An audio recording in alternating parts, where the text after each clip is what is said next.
Welcome back everyone. Welcome to civil services study. जो PCS में 12th class की geography की एनसीईआरटी चल रही है उसमें अगले टॉपिक पर आ जाइए, जनसंख्या यानी पॉपुलेशन। तो चलिए स्टार्ट करते हैं। जितने भी प्रश्न इस टॉपिक से बनेंगे बनाते हैं। अभी तक 232 टेस्ट कंप्लीट हो गए हैं। यह है टेस्ट नंबर 233। तो क्वेश्चन नंबर बने यहाँ पर। निम्नलिखित कथनों पर विचार करेंगे। 3 कथन है, कौन सा इसमें गलत होगा यानी इनकरेक्ट स्टेटमेंट को ढूंढना है। उत्तरी भारत के राज्यों में सर्वाधिक जनघनत्व बिहार में पाया जाता है। प्रायद्वीपीय भारत के तमिलनाडु राज्य में सर्वाधिक जनघनत्व पाया जाता है। जनघनत्व या जनसंख्या घनत्व या अंग्रेजी में पॉपुलेशन ऑफ डेंसिटी एक ही बात है। हिमालय के पर्वतीय राज्यों और उत्तर पूर्वी राज्यों में निम्न जनघनत्व है। देखिए, उत्तरी भारत के राज्यों में सर्वाधिक जनसंख्या घनत्व बिहार में ही है, तो करेक्ट है पहला स्टेटमेंट। और प्रायद्वीपीय भारत में केरल में सर्वाधिक जनघनत्व, तमिलनाडु में नहीं है, तो गलत हो गया दूसरा स्टेटमेंट। बाकी हिमालय के पर्वतीय राज्यों में और उत्तर पूर्वी राज्यों में निम्न जनसंख्या घनत्व पाया जाता है, ये भी ठीक है। तो गलत ही अपने को ढूंढना, दूसरा वाला गलत है।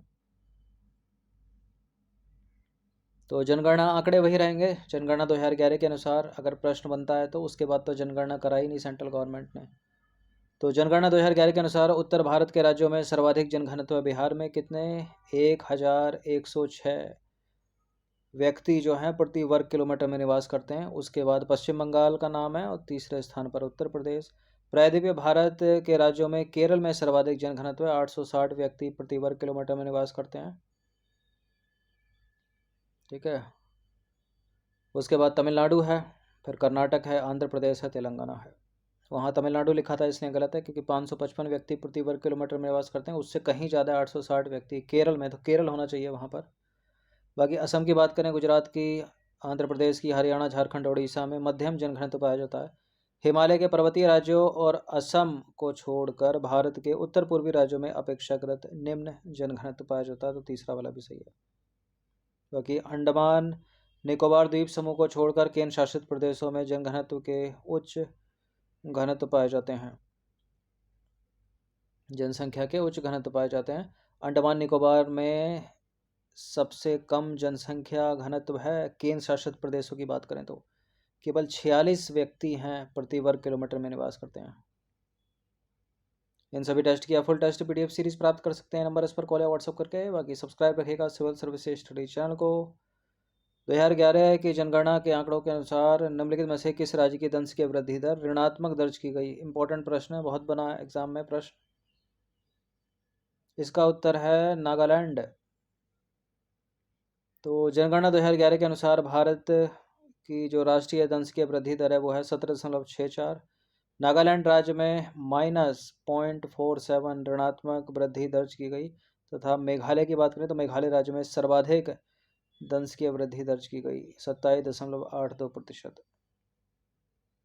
तीसरा प्रश्न है, निम्नलिखित में से किसकी जनसंख्या सबसे कम है? सबसे कम जनसंख्या इसमें किसकी है? सिक्किम की।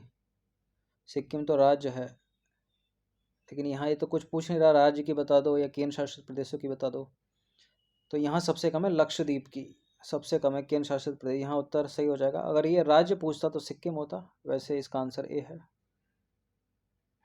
तो जनगणना 2011 के अनुसार भारत की कुल जनसंख्या कितनी है? 121 करोड़ लगभग। 2011 के अनुसार, अब तो बहुत हो गई है। जनसंख्या की दृष्टि से भारत के राज्यों में सर्वाधिक जनसंख्या है उत्तर प्रदेश की 19.95 करोड़, और सबसे कम जनसंख्या है केंद्र शासित राज्य प्रदेश लक्षद्वीप की, मात्र 64,429। ठीक है। इसके बाद सबसे कम है सिक्किम की। अगर राज्यों में बात करें, राज्यों में सिक्किम की है 6,10,000।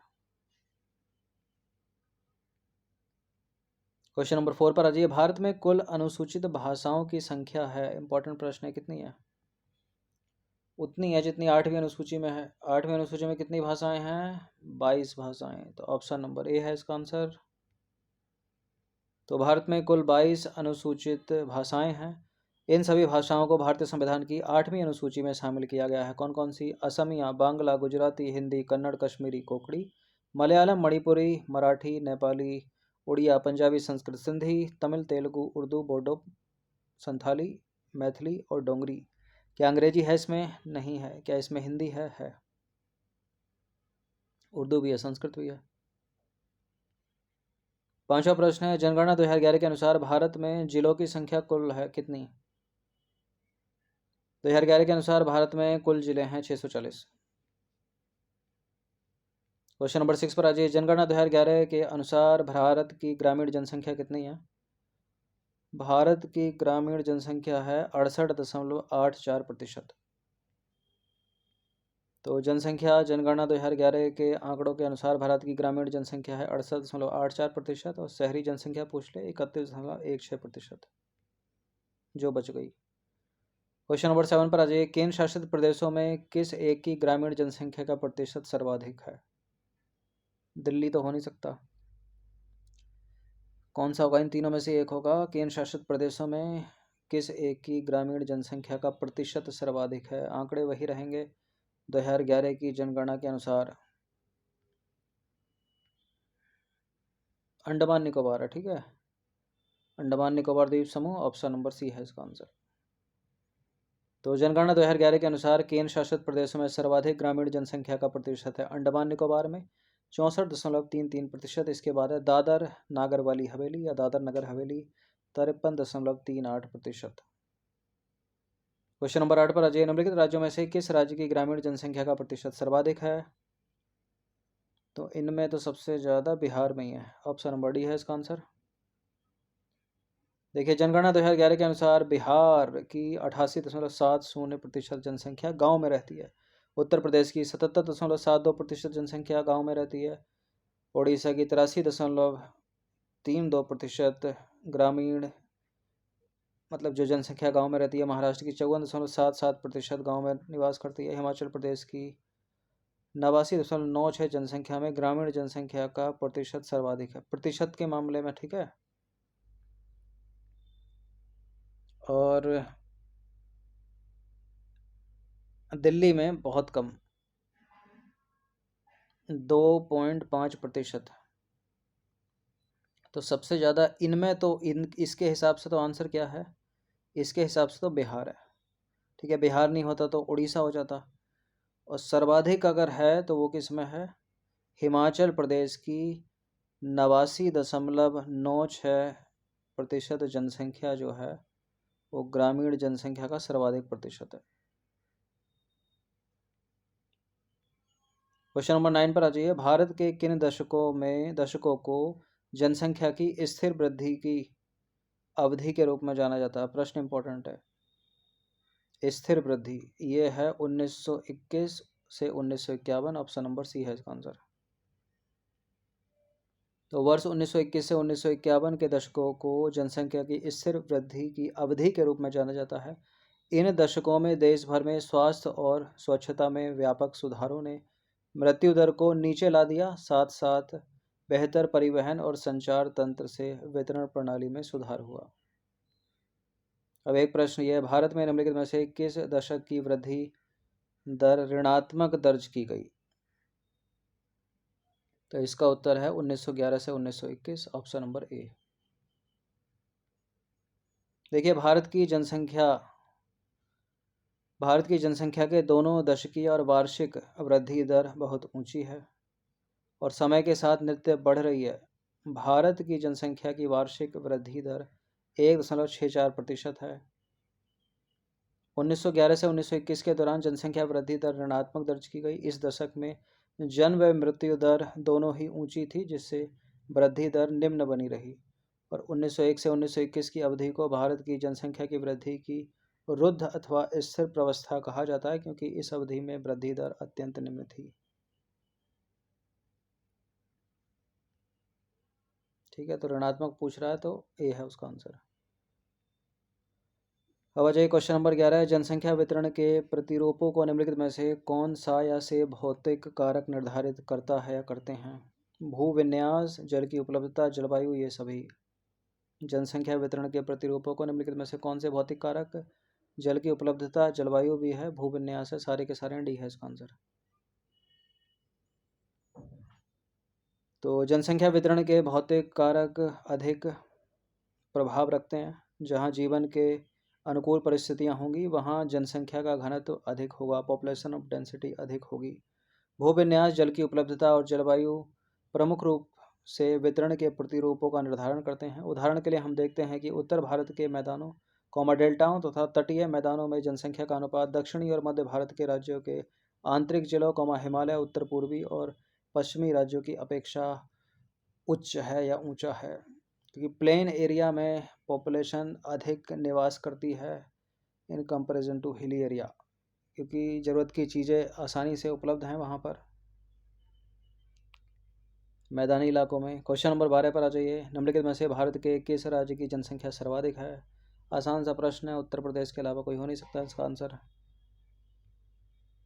तो भारत में उत्तर प्रदेश राज्य की जनसंख्या सर्वाधिक है 2011 की जनसंख्या के आंकड़े के अनुसार। उसके बाद महाराष्ट्र है दूसरा, तीसरा बिहार है, चौथा पश्चिम बंगाल है।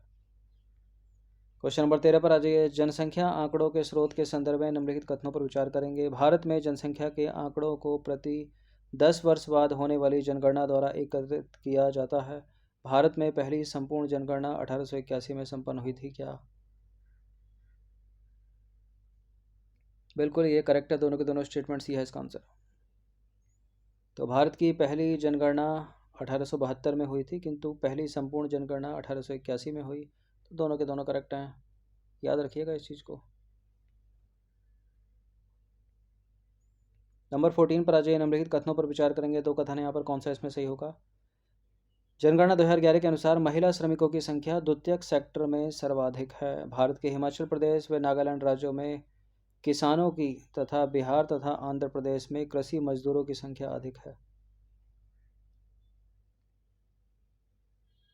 2011 की जनगणना के आंकड़ों के अनुसार भारत के हिमाचल प्रदेश व नागालैंड राज्य में कृषकों की, बिहार आंध्र प्रदेश में कृषि मजदूरों की संख्या अधिक है।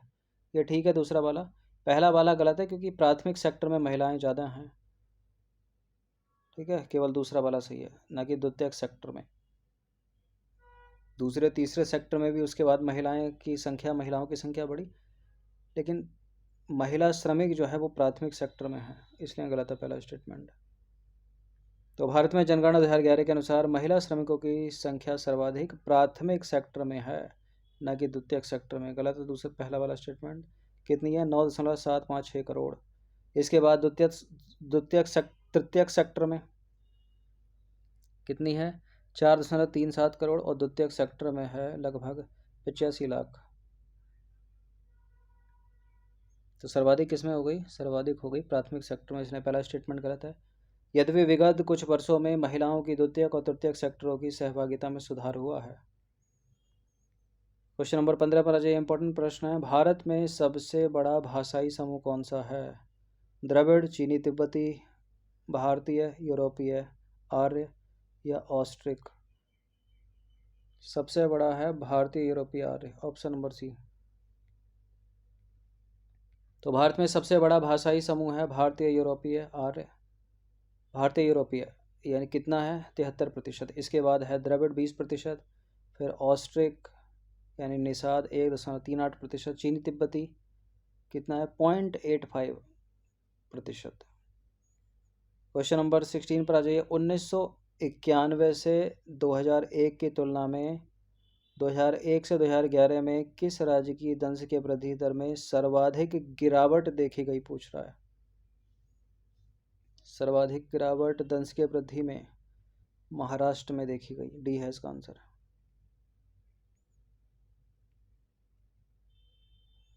देखिए 2001 से 11 के दौरान सभी राज्यों केंद्र शासित प्रदेशों में 1991 से 2001 की तुलना में जनसंख्या वृद्धि दर धीमी रही। 6 सर्वाधिक जनसंख्या वाले राज्यों उत्तर प्रदेश, महाराष्ट्र, बिहार, पश्चिम बंगाल, आंध्र प्रदेश और मध्य प्रदेश में भी 1991 से 2001 की तुलना में 2001 से 11 में जनसंख्या वृद्धि कम रही। वर्ष 2001 से 11 के दशक में महाराष्ट्र राज्य में सर्वाधिक गिरावट रही। कितनी? 6.7%। उसके बाद आंध्र प्रदेश में सबसे कम 3.5% गिरावट देखी गई, जबकि तमिलनाडु तथा पुदुचेरी में 2001 से 11 के दौरान क्रमशः 3.9% और 7.11 या 1 की वृद्धि दर्ज की गई। तो आंसर क्या है? सर्वाधिक गिरावट महाराष्ट्र राज्य और सबसे कम गिरावट आंध्र प्रदेश राज्य। क्वेश्चन नंबर 17 पर आ जाइए। 1991 से 2001 दशक के दौरान भारत के किस राज्य की जनसंख्या वृद्धि सबसे कम दर्ज की गई? 1991 से 2001 दशक के दौरान भारत के किस राज्य की जनसंख्या वृद्धि सबसे कम दर्ज की गई? इसमें Kerala, option number C.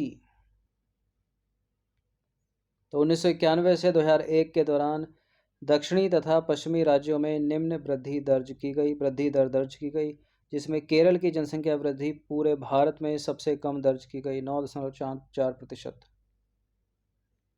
Question number 18 पर आ जाइए। नीचे दिए गए कथनों में से कौन सा कथन सत्य है? दो समय बिंदुओं के बीच किसी क्षेत्र विशेष में रहने वाली लोगों की संख्या में परिवर्तन जनसंख्या वृद्धि कहलाती है। प्राकृतिक जनसंख्या वृद्धि का विश्लेषण अशोधित जन्म दर और मृत्यु दरों से निर्धारित किया जाता है क्या? बिल्कुल, ये करेक्ट है। दोनों के दोनों स्टेटमेंट सी है इसका आंसर। देखिए, जनसंख्या वृद्धि दो समय बिंदुओं के बीच किसी क्षेत्र विशेष में रहने वाली लोगों की संख्या में परिवर्तन को कहते हैं, तो पहला सही है। जनसंख्या वृद्धि के दो घटक, प्राकृतिक और अभिप्रेरित। प्राकृतिक जनसंख्या वृद्धि का विश्लेषण अशोधित जन्म दर और मृत्यु दर द्वारा निर्धारित किया जाता है। अभिप्रेरित घटकों को किसी दिए गए क्षेत्रों में लोगों के अंतवर्ती और बहिर्वर्ती संचलन की प्रबलता द्वारा स्पष्ट किया जाता है। क्वेश्चन नंबर 19 पर आ जाइए। निम्नलिखित केंद्र शासित प्रदेशों में से किस एक राज्य में जनसंख्या घनत्व सर्वाधिक है? तो दिल्ली के अलावा तो हो ही नहीं सकता। सबसे ज़्यादा जनसंख्या घनत्व दिल्ली का ही है। सबसे कम है अंडमान निकोबार द्वीप समूह का। केंद्र शासित प्रदेशों की बात हो रही है। तो भारत के अंडमान निकोबार द्वीप समूह को छोड़कर केंद्र शासित प्रदेशों में जनघनत्व के उच्च घनत्व पाए जाते हैं, जिसमें दिल्ली में जनघनत्व सर्वाधिक है। 11,320 व्यक्ति प्रति वर्ग किलोमीटर में निवास करते हैं 2011 की जनगणना के अनुसार। अब तो और बढ़ गए होंगे। उसके बाद चंडीगढ़ में 9,258 व्यक्ति प्रति वर्ग किलोमीटर में निवास करते हैं, फिर तीसरा है। दादर नगर हवेली 700 व्यक्ति प्रति वर्ग किलोमीटर में, फिर दमन द्वीप 2,191 व्यक्ति प्रति वर्ग किलोमीटर में निवास करते हैं। ठीक है, तो दादर नगर हवेली से तो कहीं ज़्यादा है दमन द्वीप। लक्षद्वीप में 2,149 व्यक्ति प्रति वर्ग किलोमीटर में निवास करते हैं। पुडुचेरी में 2,547 व्यक्ति प्रति वर्ग किलोमीटर में निवास करते हैं। अंडमान निकोबार द्वीप समूह में मात्र 46 व्यक्ति प्रति वर्ग किलोमीटर में निवास करते हैं। तो सबसे कम किस में है? अंडमान निकोबार द्वीप समूह। सबसे अधिक है दिल्ली, ये याद रखिएगा।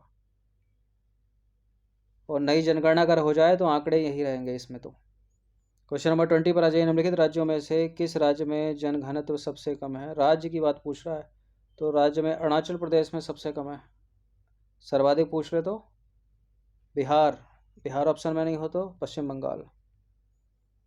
तो जनगणना 2011 के अनुसार अरुणाचल प्रदेश राज्य में सबसे कम जनघनत्व है। मात्र 17 व्यक्ति प्रति वर्ग किलोमीटर में निवास करते हैं। बाकी दिल्ली तो हो ही गया। यूटी में 11,320 व्यक्ति प्रति वर्ग किलोमीटर निवास करते हैं, सर्वाधिक है। दक्षिण भारत के राज्यों में केरल 860 व्यक्ति प्रति वर्ग किलोमीटर में निवास करते हैं। तमिलनाडु में 555 व्यक्ति प्रति वर्ग किलोमीटर में निवास करते हैं। तो भारत में सर्वाधिक जनघनत्व किस राज्य में? बिहार। सबसे कम किस में? अरुणाचल प्रदेश में। केंद्र शासित प्रदेशों की बात करें तो दिल्ली में सर्वाधिक, सबसे कम किस में? अंडमान निकोबार द्वीप समूह। वर्तमान में ऐसी कितनी भाषाएं हैं जिन्हें शास्त्रीय भाषाओं के रूप में दर्जा प्राप्त है? 22, 5, 6, 7। 22 तो अनुसूचित भाषाएं हैं, 6 हैं वर्तमान में शास्त्रीय भाषाएं, क्लासिकल लैंग्वेज कह सकते हैं इसको। तो वर्तमान में ऐसी 6 भाषाएं हैं जिन्हें भारत में शास्त्रीय भाषा का दर्जा प्राप्त है। तमिल है, 2004 में ये दर्जा मिला। संस्कृत है, 2005 में दर्जा मिला। कन्नड़ है, 2008 में दर्जा मिला। तेलुगु को भी 2008 में दर्जा मिला। मलयालम को 2013 में दर्जा मिला। उड़िया को 2014 में दर्जा मिला। उसके बाद कोई दर्जा किसी भाषा को नहीं देगा। सभी ये जो शास्त्रीय भाषाएं हैं संविधान की 8वीं अनुसूची में सूचीबद्ध हैं। एक और प्रश्न है, मूल संविधान में कितनी भाषाएं सम्मिलित थी जब संविधान बना? तो वर्तमान में तो 22 हो गई। मूल संविधान में थी 14 भाषाएं। उसके बाद संशोधन हुए होंगे, भाषाएं जुड़ती गई। तो डी है इसका आंसर। वो संशोधन बड़े इंपॉर्टेंट है, वो कब कब हुए और कौन कौन सी भाषाएं उनमें शामिल हुई, वो इंपॉर्टेंट है। प्रश्न बनते हैं उस पर। अंतिम प्रश्न है वैसे इस टॉपिक से। तो 14 भाषाओं को संविधान के प्रारंभ में ही शामिल कर लिया गया। उसके बाद 1967 में सिंधी भाषा को 21वें संविधान संशोधन द्वारा 8वीं अनुसूची में जोड़ा गया, तो 15 हो गई। फिर 1992 में 71वां संविधान संशोधन हुआ, 3 भाषाएं और जोड़ी गईं, कोंकणी, मणिपुरी और नेपाली। तो 15, 16, 17, 18 हो गई। उसके बाद एक और संविधान संशोधन होता है, 92वां संविधान संशोधन, जो हुआ था वर्ष 2003 में और प्रभावी हुआ था 2004 में। इसमें 4 और नई भाषाएं जोड़ी गई 8वीं अनुसूची में, बोडो, डोगरी, मैथिली और संथाली। तो 18 और 4 22 हो गई। उसके बाद से कोई नहीं जोड़ी गई। वर्तमान में 22 भाषाएं हैं संविधान की 8वीं अनुसूची में। और ये जो एक्सप्लेनेशन है ना, इससे इम्पोर्टेंट प्रश्न बनते हैं, कई कई बार बनते हैं। ठीक है। ये सिंधी को कब जोड़ा गया? 1967 में जोड़ा गया 8वीं अनुसूची में। कौन सा संविधान संशोधन किया गया? 21वां। या ऐसे बना देगा, 71वां संविधान संशोधन कब हुआ? 1992 में। या 92वां संविधान संशोधन जब हुआ तो 8वीं अनुसूची में कितनी भाषाएं जोड़ी गई? 4 जोड़ी गई। या नाम लेकर ही पूछ लेगा कौन सी नहीं जोड़ी गई। एक बोडो रख देगा, एक डोगरी रख देगा, एक मैथिली रख देगा, एक मणिपुरी रख देगा। तो मणिपुरी को एलिमिनेट कर दो क्योंकि 71वें के द्वारा जोड़ी गई। यहाँ तो संथाली जोड़ी गई। तो इस टॉपिक से निकले ये 22 प्रश्न। इनकी प्रैक्टिस 1 से 2 बार कर लीजिएगा। धन्यवाद।